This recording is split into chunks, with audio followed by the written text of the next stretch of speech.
seems perfection. He plays it cool, but don't. I am joined by Too Far Out, made up of Efraim Leo, Jakob Karlberg, and Max Johnasen, who are flying the flag for Swedish pop, rock, and punk with their debut EP, Heartache, Soccer for Heartache, sorry. Too Far Out joined me here today to talk about the EP and the formation of the band. So thanks so much for taking the time, guys. Of course. No Thanks for having problem. Yeah. So you guys obviously have both established careers, as singer-songwriters yourselves. Is it a very strange dynamic working kind of quite independently as the artist to then working as a group? It's no, I think it works fine. Because we're all experienced in one way or another. So when we do play together, it just works. So yeah. I think it's a nice thing to be able to focus on what you do best. Like Efraim is a great singer. I am not actually, but I can. But when I sing, when I'm an artist, I have to sing, obviously. But now I can focus on the guitar, and you can do what you do best, I think. And you share the everything, so I love it actually. It takes the pressure off, I guess. Yeah, that too. Yeah, and you're up there with friends. I guess it must be quite alienating sometimes to be a solo performer. So when you're up there as part of a group, you have that, your kind of brothers on stage with you. Yeah, exactly. Yeah. And it's also a great feeling being able to like lean on each other, and like if you mess up a little bit, you can just, you're there as a group. Yeah, I guess you can get to talk through these things after and be like, oh, did you guys pick up on this? Or, it's quite nice, I guess, to have that sort of safety net, I guess. Definitely. 100%. How did the band form? It's a funny story, actually. It was after I was in Melodifestivalen, I stopped making music for a while and started working at a clothing store. And one day, my phone called, and it was Palle, which is he's the producer and also one of the creators of the band. He called me up and he said that he wanted to make pop punk music, and I was like, yeah, for sure, I'm down. So we met up in the studio, and we just started writing songs, and we wrote like 3 songs in one day. And it was super fun. And I think half an hour, like an hour into the session, we were like, we should release this ourselves. And yeah, definitely. But we don't have a band. So what we did was we actually held auditions. And that's where we met Jakob and Max, and they came in and they absolutely crushed it. So yeah. And Jakob, what was your thoughts going into the audition? Were you kind of thinking like, was it something you definitely wanted? Was it something you've been looking for, or was it just like, this sounds interesting, let's go check it out? Well, I knew Efraim a bit from before, and also Palle, who is the producer in the band, but I didn't know that those guys were in the band. I just saw this ad for like new pop punk band aiming for the international market, looking for a guitarist, basically, which that motivated me to see. It was kind of old school to see an audition in that way, which I loved, and I was like, I need to take that spot. So, but then I found out I knew these guys a bit, and I heard the songs, because you were allowed to hear 2 songs, and I loved them. So I really wanted the spot, but I think we clicked like immediately, so I had high hopes after the audition, and then I got the spot and got to know Max. I didn't know Max before, and he's become a good friend as well. So it's been a great journey so far. Definitely. I mean, that could have been quite an awkward experience if you didn't get on and you walked into the audition, you're like, oh, it's him. yeah. Exactly. But thankfully, we didn't have that. That is really cool to actually have like an advertisement for a band. You don't hear of that now. Yeah. Yeah. It's sort of like when how Kiss got together, when Paul Stanley and Gene Simmons founded the band. That's how they found the other members.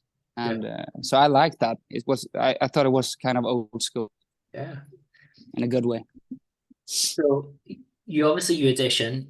Do you then, Ephraim, you mentioned that you kind of wrote quite a lot of the songs. What is the studio dynamic like? Is it the case of going into the studio with these songs pre-written, or do you kind of go in and, bounce ideas back and forth? It's been kind of different every time. Some of the times I've had ideas that I came up with on my own, and I get into the studio and I show them to Palle or Jacob. It's mostly me, Palle, and Jacob in the studio writing the songs.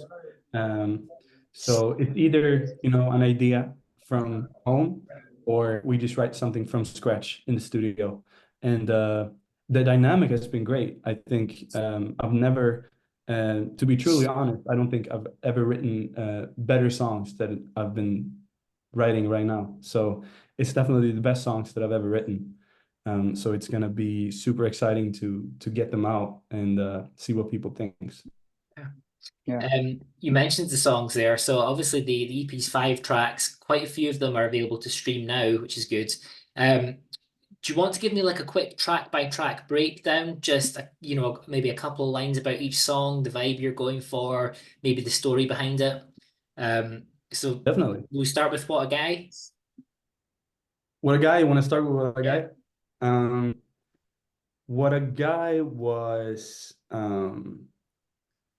it's a skate punk song, and I think when we wrote that one, we felt like we didn't really have a skate punk song, so we wanted to write that,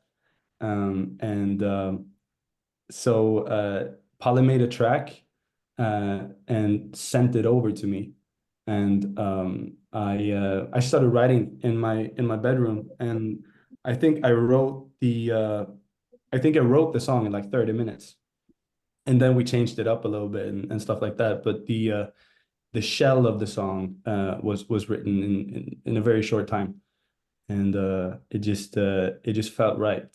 And that is, I think, the song that is with most like the most amount of humor in it. We wanted to go with that kind of like Blink-182, Sum 41 kind of vibe.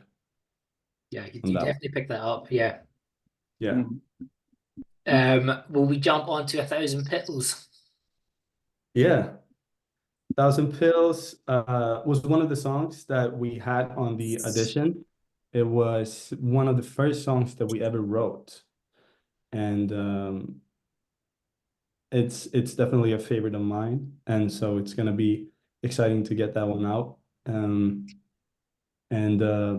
that is a song that is about heartbreak, which I think all of the songs except for What a Guy, or like What a Guy in a sense as well, but all of the songs on the EP is about heartbreak, and hence the name Sucker for Heartache. Yeah. And it's nice because it's heartbreak, but it's presented in a really kind of like lively, energetic way.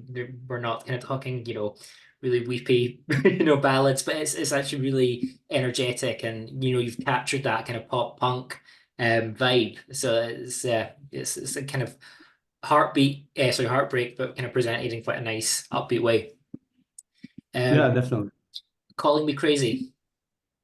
Calling Me Crazy. You want to take this one, Jacob? Yeah, was this the first one I was in writing? It's the first released one that I was with writing. Yeah. And Yeah. I mean, Efraim and Palle are so good at writing this kind of music. So me coming in was like, what can I bring to the table?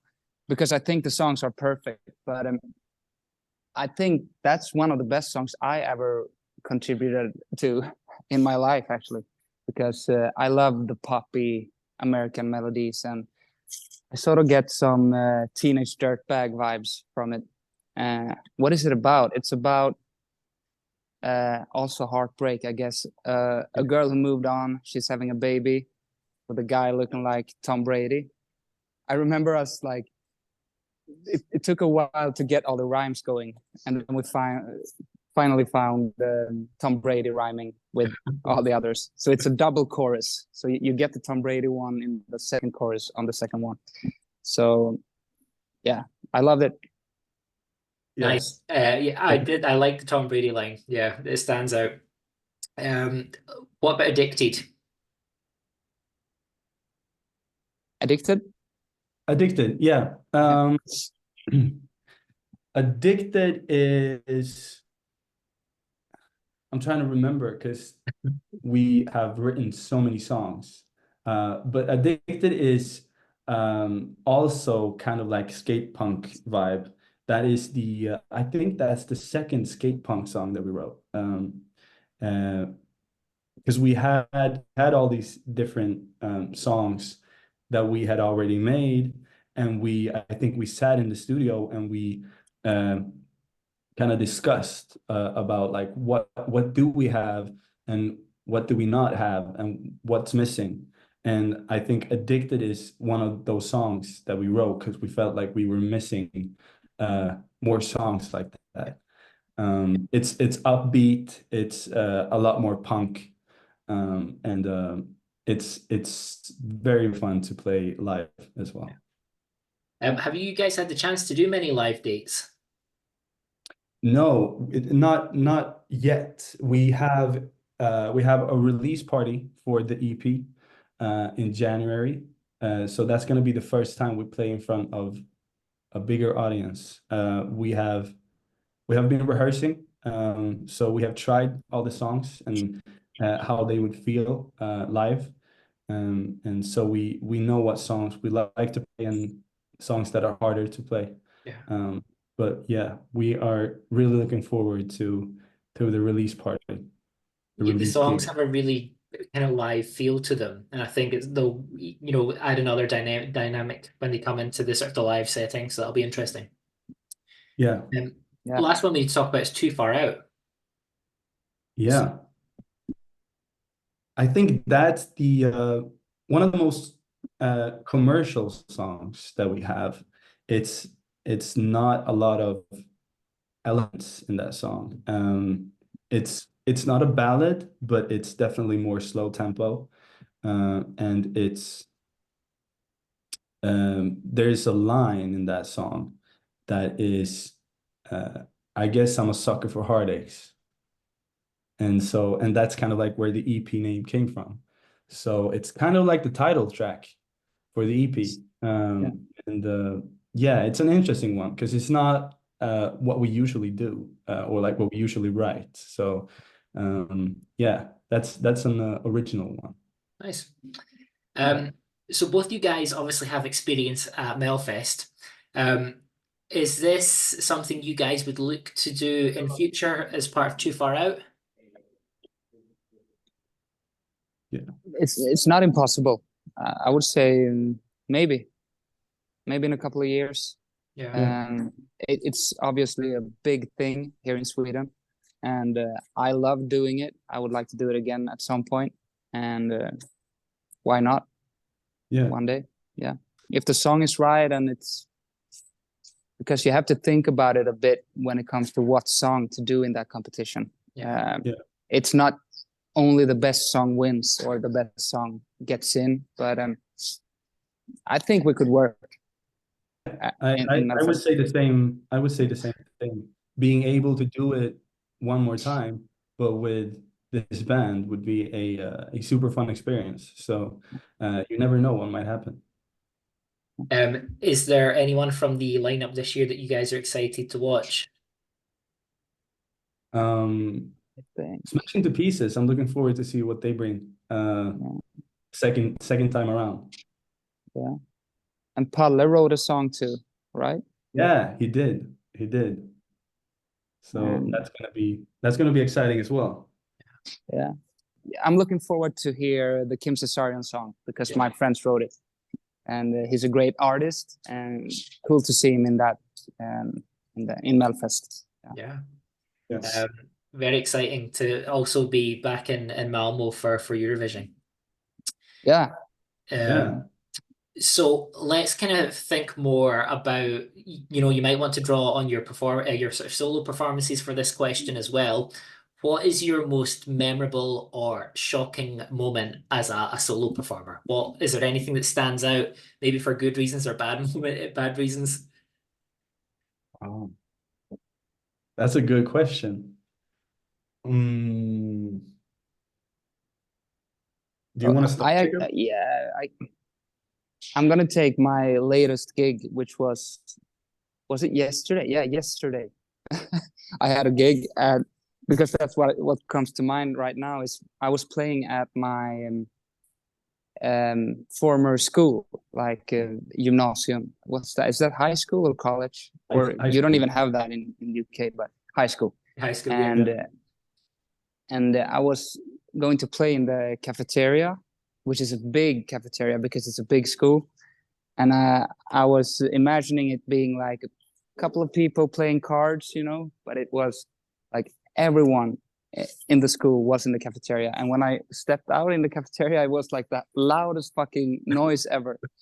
So it was a nice thing to come back to your school and get that Yeah. reaction. So that Heroes it's welcome. yeah, it was beautiful, and it's gonna stick with me That's nice. forever, probably. Yeah. That's wild.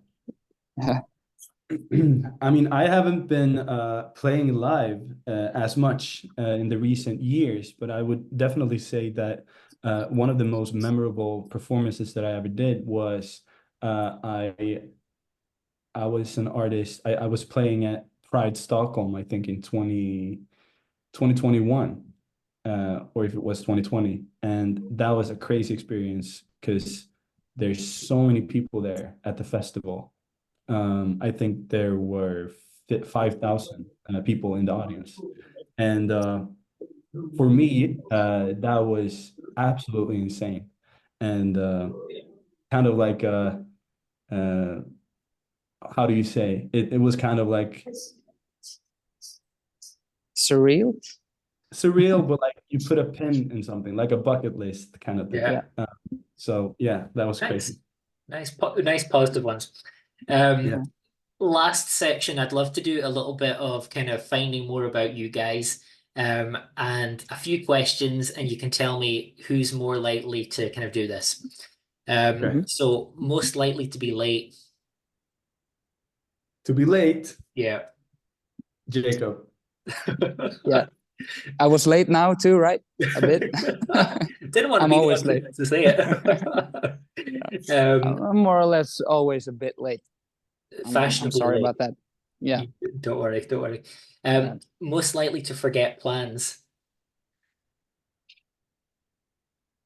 Out of us three, then it is in the Yeah, band. bring Max in. Yeah. Bring Max in. Yeah.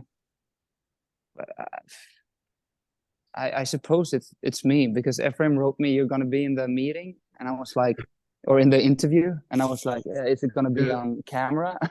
And I was like, "Fuck." So I'm sorry about that sitting here, but it's a Don't bit worry, punk, don't I worry. thought, so it suits the music.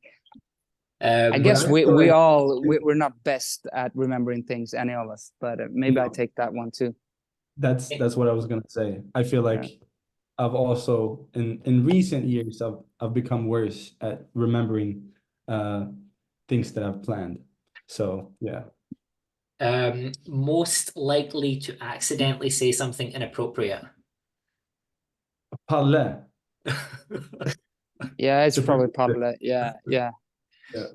The Um, producer. Yeah. the funniest.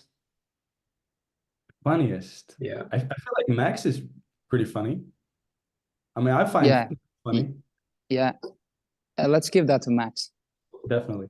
Yeah. The biggest daredevil. Daredevil. Daredevil. That's a tough one. We're a bit shy, all of us, aren't we? Yeah. Like a bit So no one's Yeah. crowd surfing at the release careful, party. Yeah, I'd say Efraim. Maybe. He Maybe looks most dangerous, at least. out of us 3 or 4, then maybe me. Yeah. Yeah. Who is the calmest, the most zen? Jacob. You think? Yeah, maybe.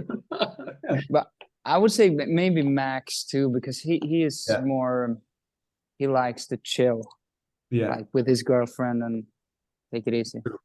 true. Mm. Yeah, might be a tie on that one. Yeah. And the last one is, who gives the best advice?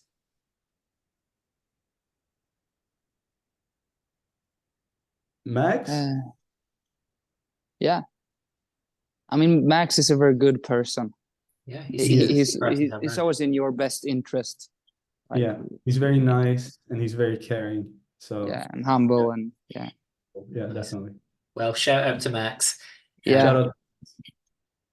Well, guys, thanks so much for joining me. I know it's a busy time of year, so It's really, all right. really nice to chat about the EP, Circle for Heartaches, which Yeah. people can stream now.